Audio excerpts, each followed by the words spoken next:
to go ahead and continue with lesson 20 from month 3. And this is the idea that is supported by finding the equation of a linear function given a slope, some sort of rate of change, and some sort of initial conditions. It could be a y-intercept, or it could be just a point somewhere along the scenario. And we'll plug those into one of two formulas. The first one, remember, brain dump, y equals mx plus b. That has the slope and the initial value. And if we're fortunate enough to have those two pieces of information, that's the simplest one to find. However, things are not always so nice. And so in order to make things nice, it's helpful to have the other formula, y equals m times x minus x sub 1 plus y1. That's actually the slope formula. And maybe one of my things, let me show you that actually right now. So this is on a side note. I recommend / request that you have your own paper for a minute and try this one out because it absolutely is similar to the problem. Here, if you take the number, the formula for slope, we should have this somewhere like on lesson 18. It is, let's see, y2 minus y1 over x sub 2 minus x sub 1. So that formula right there tells you the slope. And if I drop the 2 from the formula, that gives me a totally different formula. It actually takes it out of using constant numbers like x1 is a number, y1 is a number, x2 is a number, y2 is a number, because they're points on a line. If I take out the little subscript 2, and I guess I would have y minus y sub 1 over x minus x sub 1, the situation now becomes an equation relating two variables, x and y. That variable, so let's make it visible, and this variable. Those are now visible as variables that we can use to find an equation. So if I take that, let's get rid of my highlight for a second. If I take what I've got right here and I multiply both sides by x minus x sub 1. And again, this thing in the middle doesn't count. X minus x sub 1. I mean, it doesn't count because I have a run-on equation.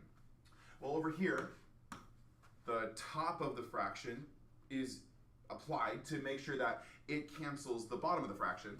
And then what you do to the right side of the equation, you do to the left. So a little quick rewrite, x minus x sub 1 times m equals y plus y sub 1.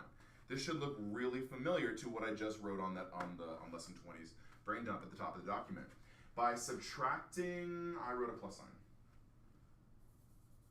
Make it minus.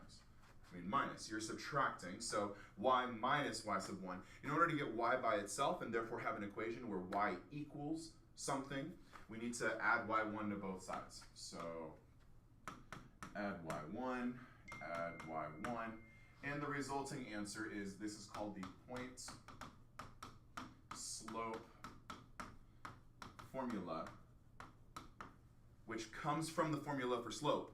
It comes from using m equals y2 minus y1 divided by x2 minus x sub 1.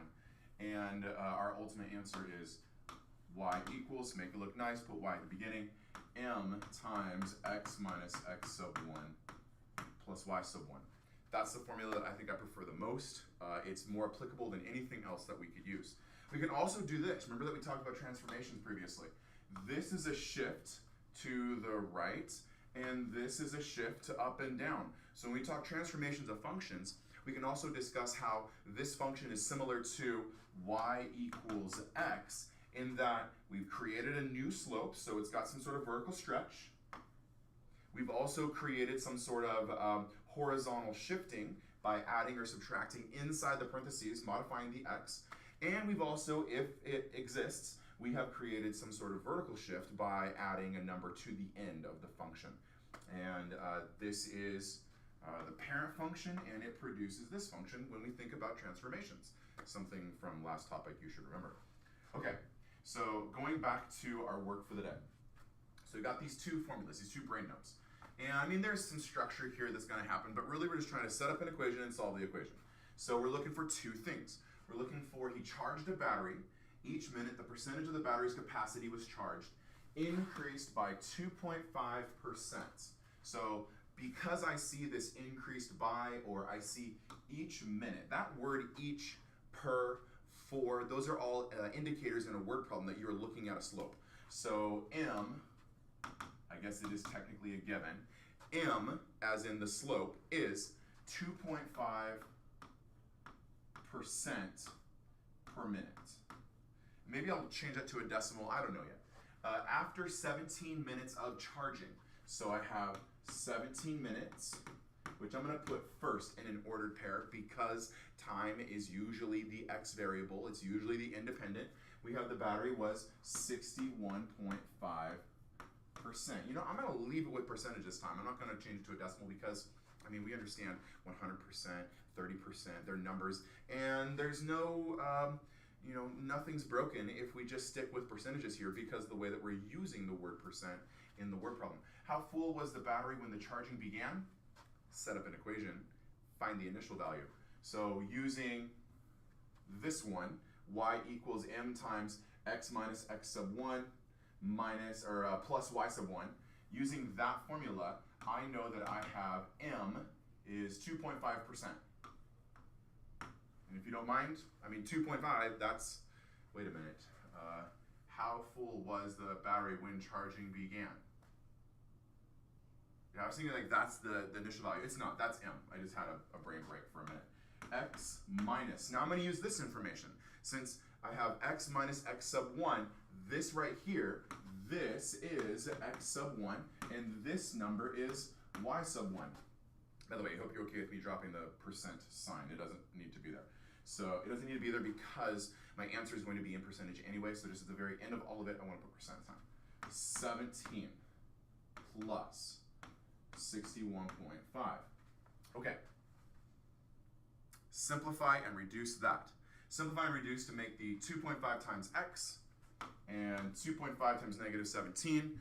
Add the 61.5 and you will have your initial value. How full was the battery when charging began? Technically, I just need to do 2.5 times 17. So 2.5 times 17, that's negative 42.5. And if I add 61.5, I'll get my initial value. I'm not worried about the x. That's my rate of change. That's my mx. I'm trying to find b from mx plus b. So 61.5. I get 19. As in, it was 19% charged. Add a percent sign now. That way it's still in, you know, the formula and in the context. So there was 19% charged when the battery was initially there. So I could continue using this formula, but I mean, it's nice to use easier formulas, and an easier formula now, because I know b would be y equals mx plus b. So how long from the time that Mark started charging did it take the battery to be fully charged? 100% equals 2.5% times time. I'm using x, I should have used t. Plus 19%. You know, those percent signs are a little bit itchy. I don't really like them.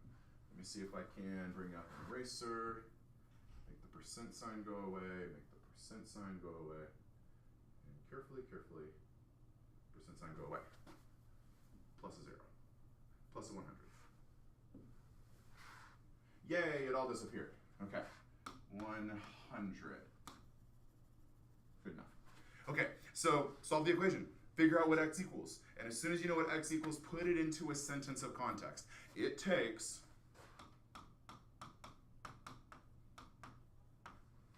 such and such minutes for the battery. I'm going to stop doing it. You need to do it. This is an extra practice problem. You are fully capable from this point on of just solving for x and putting the answer there and finishing the sentence. Putting things into perspective, putting things with the context is important. So extra practice. Okay, go ahead and get ready for the next problem. I love this question. If you haven't read Fahrenheit 451, just a interesting story, right? My personal opinion, interesting story. Maybe a little bit, you know, dark and discouraging. However, the idea behind it is that, you know, there's always life and imagination in humans. Books spontaneously catch on fire in temperatures at or above 451 degrees Fahrenheit. That's the book, Fahrenheit 451. So identify the givens. We are looking for something that we know. We know that that this might be an initial value, all right? So at 451 degrees, anything greater than that, so here's a context, greater than, or equal to, greater than or equal to. So fire, paper burns at a temperature greater than or equal to 451 degrees. So to describe the temperature for which books spontaneously catch on fire, we need some sort of a variable to represent that. So let's represent F for fire. And if the temperature is greater than or equal to 451 degrees, I guess I kind of answered that right here. So 460, 470, 500. If you are in a clay class and after you make your clay, you put it in the kiln and the kiln heats it up to 1800 degrees. I wonder if paper would burn. Probably it would, because any temperature greater than 451 degrees would catch on fire. All right, would cause paper to catch on fire. There's maybe more here, or this is just a setup to another problem. So let's get ready for another problem. Next page.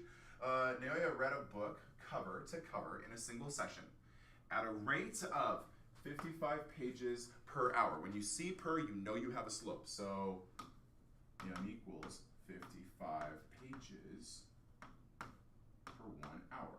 All right, I'm writing it that way.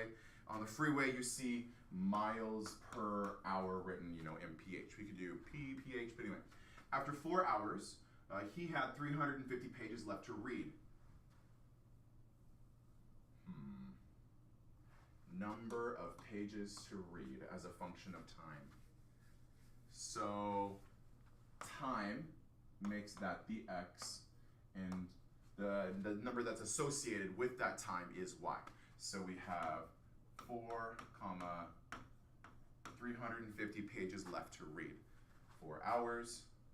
After 4 hours. So I wonder if this should be negative. Because if you're reading 55 pages an hour, then at the end of an hour, you have 55 pages left, less that you need to read. So that less is going to be captured with a minus sign in the slope. So if that doesn't make sense to me, just kind of get to the answer here. So, and then go back and think about it for a minute. Y equals m times x minus x sub 1 plus y sub 1. So m, I'm going to drop the notation for a minute, or drop the units of measurement. X minus 4 plus 350. I mean, this is a positive number here, this plus 350. So, as in, there are 350 pages left to read. And this negative 55 is there to tell you that you're going to chip away and chip away and chip away at it. We can also kind of figure out, right, let P denote the number of pages to read. I'm not using the notation. I need to use the notation as well. So P of T equals negative 55 P of T. So T minus. I'm just curious for a second. It says after 4 hours, he had. Yeah, okay, no, I'm good with this. I'm good with this. I was thinking about the 4 and how it's negative and how there's a negative 55. And if you take the negative 4 and you multiply, so a little distribution, you get the total number of pages he's already read. So just for instance, 55 times 4, that's how many pages that Naoya has already put into this book and read through. And there's 350 pages more. So if I add that number plus the 350, I'll get the total number of pages in the book. And maybe that's a question that you're going to see. Plus 350, boom, write the function's formula. There it is. Okay, I got to get you doing some work. So extra practice, exercise 5. And extra practice, exercise 2. Let's go to the next page. A gardener has more roses than daisies. Has more roses than daisies, and it has 9 daisies. Furthermore, each flower in the garden has more than 3 petals. Okay, so we know that roses is greater than daisies, and we know that daisies equals 9. Furthermore, each flower in the garden has more than 3 petals. So the number of petals on the rose equals, or is, what's my erase button? Just do it that way. Petals on the rose is greater than 3 times the number of roses. Greater than or equal to. I mean, maybe a weird rose, it only has 3 petals, that's a broken rose. But the petals on the rose is a number that is greater than 3 times r. The same is true. The petals on the daisy is a number that is greater than or equal to 3 times daisy. Again, if there's only 3 petals on the flower, the daisy, throw it out. All right, let P represent the total number of petals in the garden, and let's compare the expressions. So this is the total number of petals in the garden. This is roses plus daisies. And then this is the 3. See, they're both multiplied by 3. They're both multiplied by 3. So if I wanted to know the total number of petals, I'm seeing a typo. The typo is right here. I'm going to go back and fix that. Let's just say take part B out. Write an inequality. Oh my gosh. This is also it. This is also wrong. Hey, good job, Grant. Let's compare the expressions P and I think ultimately let's just say that we're going to write the inequality. We're going to write the inequality for petals. So we're going to say that the number of petals in the garden, it would be calculated by taking the number of petals on the rose plus the number of petals on the daisy. But those formulas came from 3r and 3 times 9. So 3 times, ooh, this is a number that's greater than, so let's get rid of you for a second, greater than or equal to 3r plus 3 times 9. And then because both of those have a 3 in them, we can factor that out. So this becomes 3 times r plus, no, there it is. This right here. 3 times r plus 9 is going to be less than or equal to, probably actually less than, strictly less than, total number of petals. So the expression that I need for this problem is right there. Okay, a publishing company prints magazines and newspapers. I read that backwards, but it's okay. Let N represent the number of newspapers and M represent the number of magazines the company can print with its daily supply of ink cartridges. The company wants to print 8,000 newspapers daily. Plug it in, solve the inequality. What answer do you get? Emma, a costume designer for the Kingwood City Opera, is making costumes for the chorus members for an upcoming performance. And while costuming this group of seniors, is that actually a verb? To costume. Okay. Emma must keep costs below $1,900. And so if she does so, male costumes cost $9 to make. So $9 for male. Female costumes cost $24 to make. Some gender disparity needs to be rectified. However, it must be below $1,900. So, well, they're using X for male. They're using Y for female.